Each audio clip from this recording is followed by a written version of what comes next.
Assalamualaikum warahmatullahi wabarakatuh. Di video kali ini, kami dari kelompok 2 yang beranggotakan saya Syaharani Nurjana dan teman saya. Saya Mayang Tresnawati Putri. Dan saya Skolastika Nabel. Kali ini kita akan menjawab dua soal latihan, yaitu soal P1502 dan P1508. Untuk soal yang pertama, terdapat perusahaan Clemson SE memiliki ekuitas berikut per 1 Januari 2019. Di sini ada informasi dari soal share capital ordinary 5 euro par value 20.000 share issue sebesar 100.000 dolar. Terus share premium ordinary 300.000 dolar. Return earnings 320.000 dolar. Sorry, maksudnya euro. Terus jadi total equity-nya sebesar 720 euro. 720.000 euro. Terus selama tahun 2019 terjadi transaksi sebagai berikut. Yang pertama, 1 Februari 2019, Clemson membeli kembali 2.000 saham Treasury dengan harga 19 euro per saham. Tanggal 1 Maret 2019, 800 saham Treasury dibeli kembali dengan harga 17 euro per saham. Dan tanggal 18 Maret 2019, 500 saham Treasury dibeli kembali dengan harga 14 euro per saham. Terus yang transaksi terakhir tanggal 22 April 2019, 600 saham Treasury dibeli kembali dengan harga 20 euro per saham. Nah, di sini terdapat instruksi yang A, buatlah ayat jurnal untuk mencatat transaksi saham Treasury tahun 2019. Dengan asumsi Clemson menggunakan metode biaya. Untuk instruksi yang B, siapkan bagian ekuitas dari laporan posisi keuangan per 30 April 2019. Nah, di sini ada laba bersih untuk 4 bulan pertama tahun 2019, itu saldonya sebesar 130.000 euro. Nah, untuk menjawab soal yang A, untuk tanggal 1 Februari 2019, eh, Clemson membeli kembali 2.000 saham Treasury. Jadi, dia mendebit Treasury shares sebesar 38.000 dan mengkredit 38.000 sebesar 38.000 juga. Nah, untuk yang 1 Maret 2019, dia kan membeli kembali 800 saham Treasury. Bentar, bentar. Jelasin dulu ya. Sorry, yang untuk 1 Februari 2019 itu Treasury shares-nya 38.000 dari harga harga per sahamnya itu 19 euro dikali sama 2.000 2.000 saham Treasury. Jadi totalnya sebesar 38.000. Yang cash juga sebesar 38.000. Untuk yang 1 Maret 2019, 800 saham Treasury dikembali seharga 17 euro per saham. Jadi, perusahaan menerima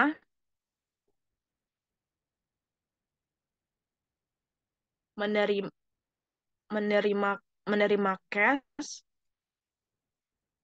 itu sebesar 13.600 dari harga per saham 17 euro dikali sama 800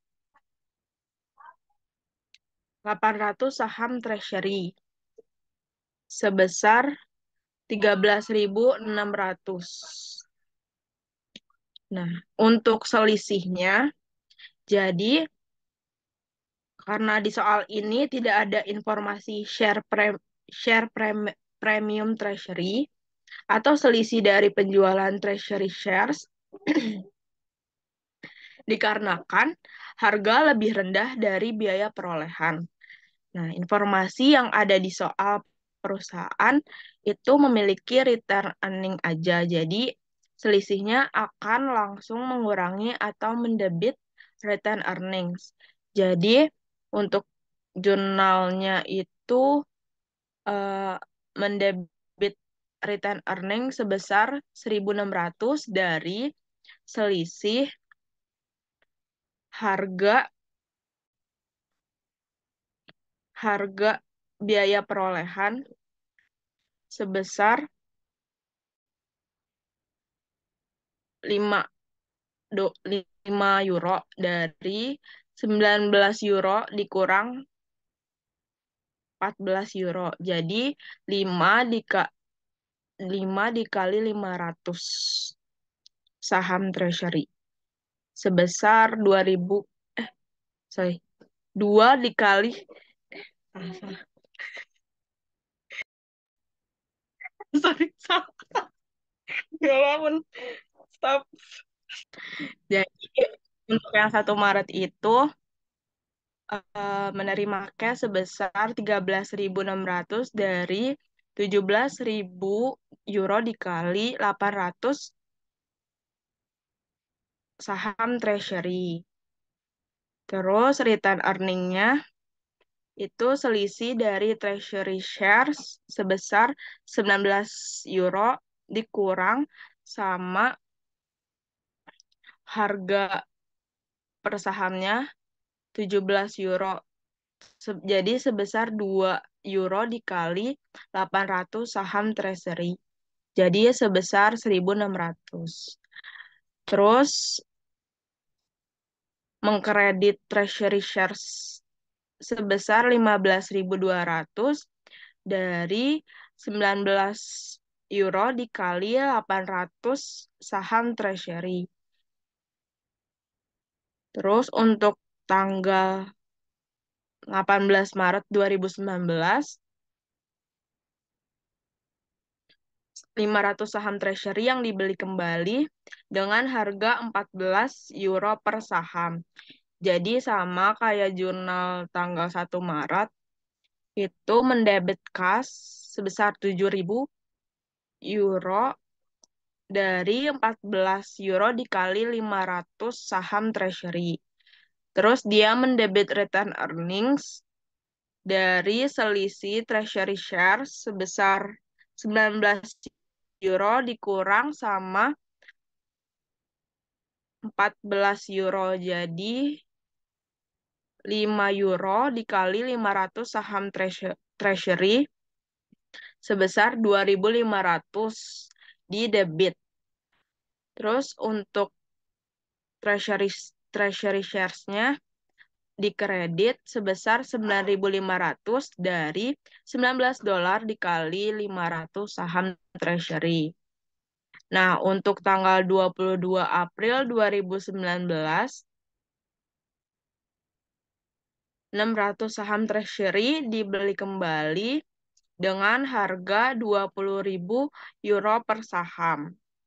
Nah, ini penjualan treasury shares dengan harga lebih tinggi dari biaya perolehan. Nah, ketika harga penjualan saham lebih tinggi daripada biayanya, maka perusahaan mengkreditkan selisihnya pada share premium treasury. Nah, untuk jurnalnya itu cash sebesar 12.000 euro di debit dari 20 euro dikali 600 saham treasury. Terus treasury shares dikredit sebesar 11.400 dari 19 euro dikali 600 saham treasury. Nah, selisihnya itu 600 dengan mengkredit share premium treasury dari selisih harga harga lebih tinggi dari biaya perolehan sebesar 600.000 atau 1 euro dikali 600 saham treasury.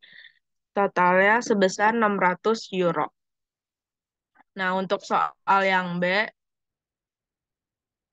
siapkan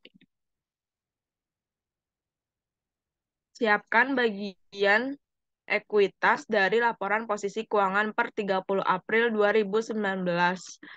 Laba bersih untuk 4 bulan pertama tahun 2019 adalah 130 euro. Bel, geser bel. Nah, di sini ada parsial laporan posisi keuangan untuk bagian equity dari Clemson Company periode 30 April 2019. Nah, di sini share capital ordinary 5 euro per value. Terus 20.000 share issue, 19.900 shares outstanding sebesar 100.000 euro dari informasi di soal. Terus ada share premium ordinary sebesar 300 euro. Terus share premium treasury sebesar 600 euro juga. Terus totalnya itu sebesar 300.600 euro. Nah, untuk return earning itu sebesar 445.900 dari untuk perhitungannya return earning saldo awal sebesar 320.000. Terus tanggal 1 Maret 2019 ada transaksi penerbitan ulang saham treasury itu mengurangi return earning sebesar 1.600 euro. Terus untuk 18 Maret 2019 ada penerbitan ulang lagi yang mempengaruhi return earning sebesar 2.500. Terus di soal terdapat informasi net income sebesar 130 euro. Terus di total saldo akhir return earnings-nya menjadi 445.900. Terus di total untuk bagian equity-nya menjadi totalnya 846.500. 846.500 euro. Nah, untuk treasury shares-nya itu mengurangi total equity sebesar 1.900.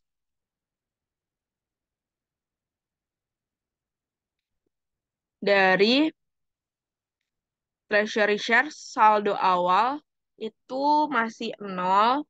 Terus 1 Februari 2019 pembelian treasury share sebesar 2.000 shares. Jadi totalnya 38.000. Nah, untuk 1 Maret 2019 perusahaan melakukan penjualan treasury shares mengurangi 15.200. Terus untuk tanggal 18 Maret 2019 melakukan penjualan lagi dan mengurangi sebesar 9.500. Untuk 22 April 2019 dilakukan penjualan lagi sebesar 11.400.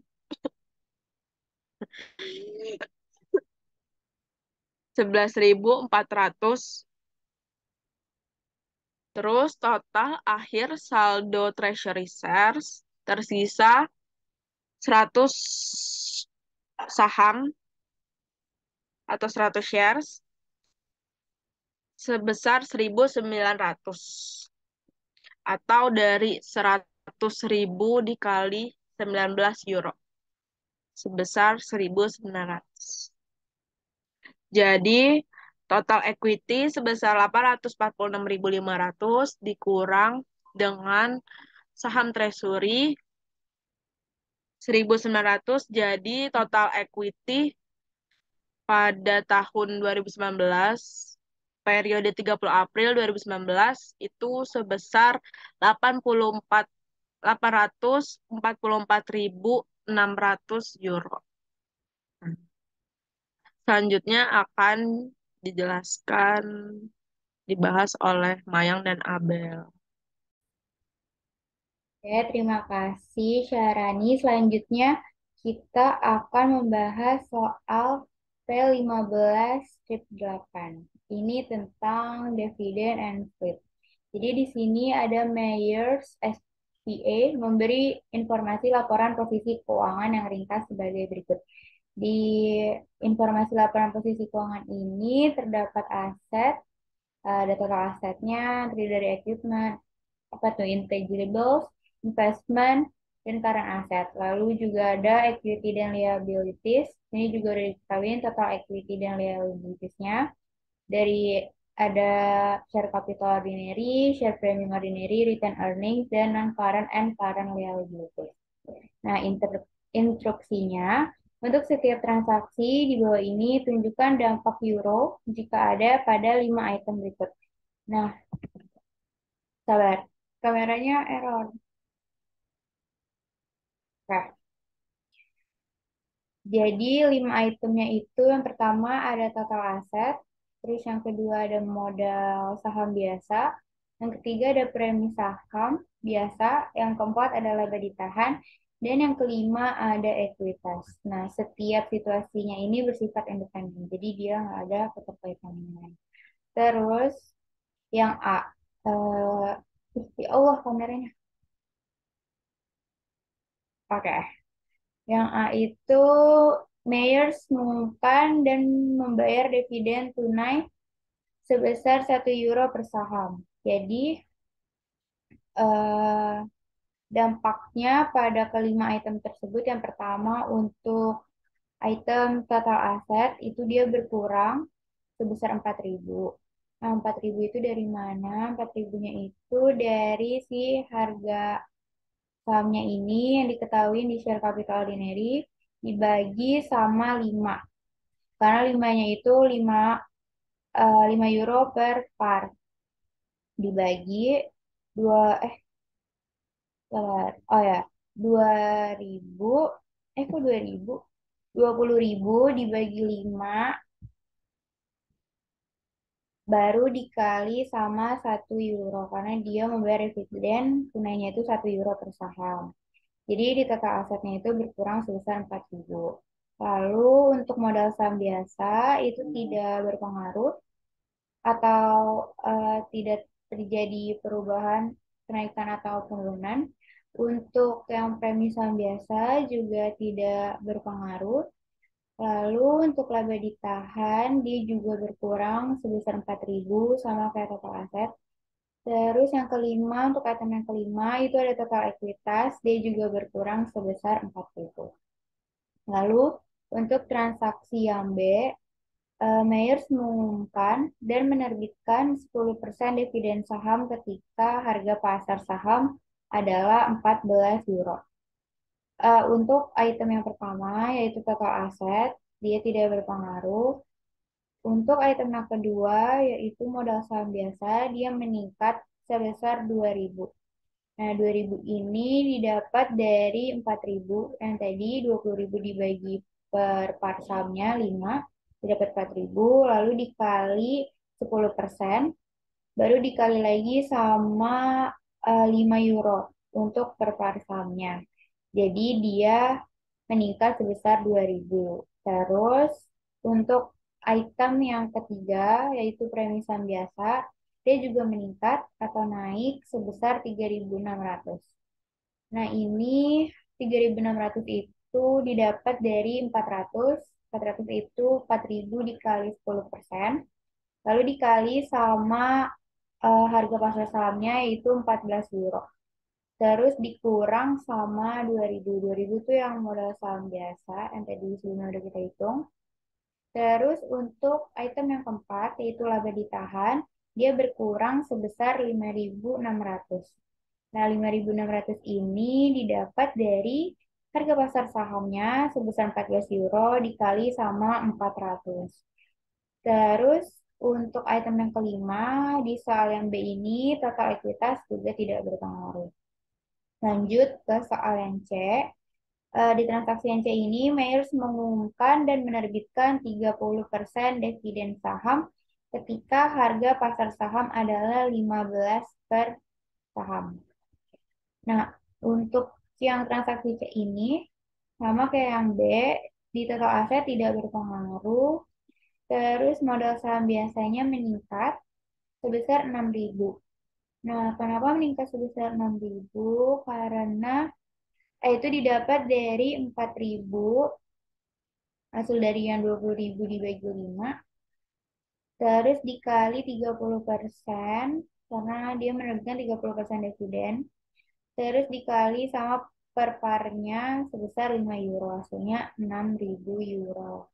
Untuk item yang ketiga, yaitu premi saham biasa, di transaksi yang ini, yang C, itu dia tidak berpengaruh. Lalu untuk item yang keempat, yaitu laba ditahan, dia berkurang sebesar 6.000.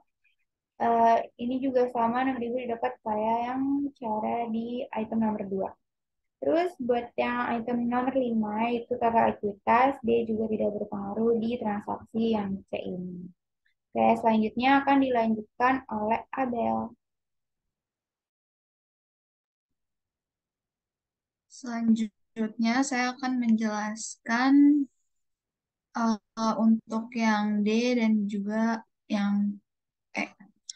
Jadi untuk yang D itu soalnya Mayers itu mengumumkan dan membagikan dividen properti. Nah, jadi di yang pertama itu total aset. Di total aset ini, total aset dari Mayers ini berkurang sebesar 14.000 euro. Itu dari 2.000 dikali 7 euro. 7 euro itu didapat dari 70.000 di aset.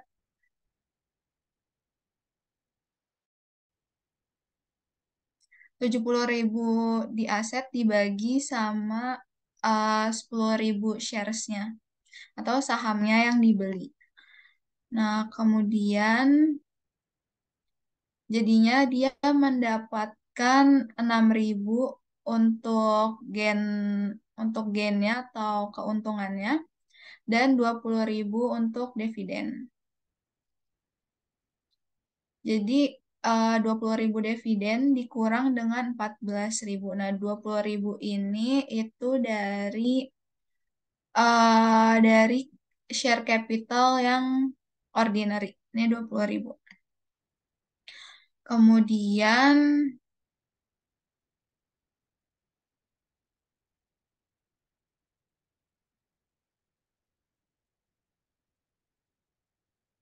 kemudian untuk yang kedua itu modal saham biasa. Untuk yang transaksi D ini modal saham biasanya itu tidak berpengaruh terhadap modal saham biasa ini.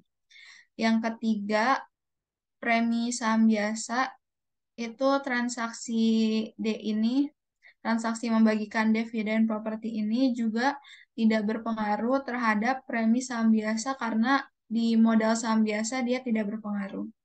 Jadi untuk preminya otomatis juga tidak berpengaruh. Kemudian untuk yang keempat itu laba ditahan. itu berkurang 14.000 euro sama perhitungannya dari yang total aset tadi. Jadi 2.000 dikali 7 euro. 7 euro itu didapat dari yang shares-nya yang kita beli, shares dari investment in ABC shares itu 70 dibagi sama 10. Kemudian untuk dia juga di laba ditahan itu mendapatkan gain. Kemudian ada dividennya. Kemudian untuk total ekuitas itu juga berkurang sebesar 14.000. Sama hasilnya, sama perhitungannya dengan yang nomor 1 dan nomor 4. Kemudian di sini ada ayat jurnalnya atau penjurnalannya. Jadi yang pertama itu ayat jurnal yang dibuat untuk transaksi yang Myers mengumumkan dan membagikan dividen properti. Itu ayat jurnalnya investasi di saham ABC itu dapat 10 dikurang 7 dikali 2.000 shares-nya. Jadi 10 dikurang 7 ini didapat dari ABC ini yang menjual 10 euro per saham. Jadi 10 dikurang harganya itu yang tadi udah kita beli itu yaitu 7 euro di sini. Tadi udah kita hitung, jadi 10 dikurang sama 7 baru dikali dengan 2.000 shares-nya. 2.000 shares-nya itu didapat dari modal saham di transaksi yang B. Nah, kemudian ada keuntungan apresiasi sekuritas itu di kredit. Jadi debitnya itu investasi di saham sebesar 6.000 didapat dari 10 dikurang 7 dikali 2.000 dan keuntungan apresiasi sekuritas di kredit itu juga 6.000.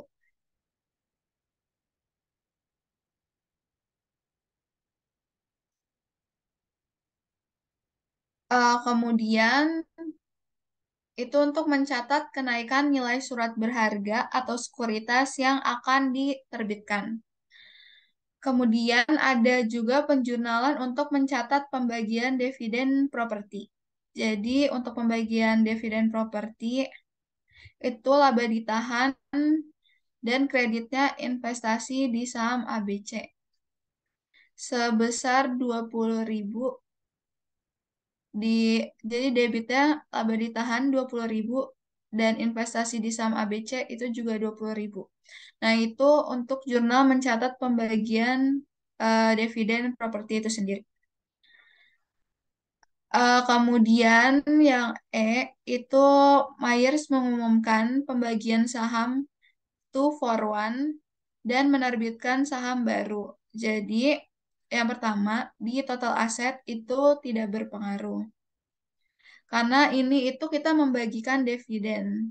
Jadinya dan menerbitkan saham baru. Jadi untuk total aset sendiri itu nggak berpengaruh karena dia nggak mengakibatkan apa-apa untuk total asetnya itu sendiri.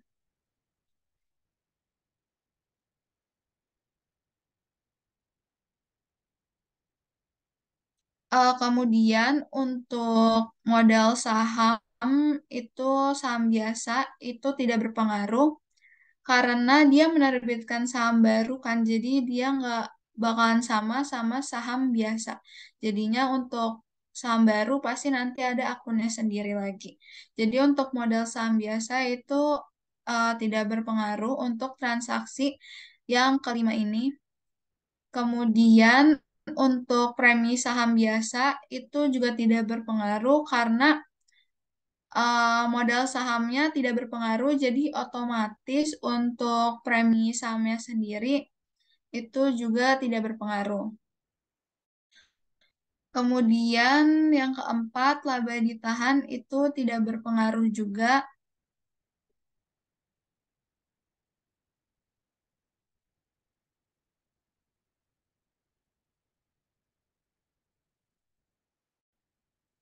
Jadi untuk laba ditahan itu tidak berpengaruh, dan yang kelima total ekuitas sendiri juga tidak berpengaruh karena tidak dari modal saham biasa, premi saham biasa, laba ditahan tidak berpengaruh.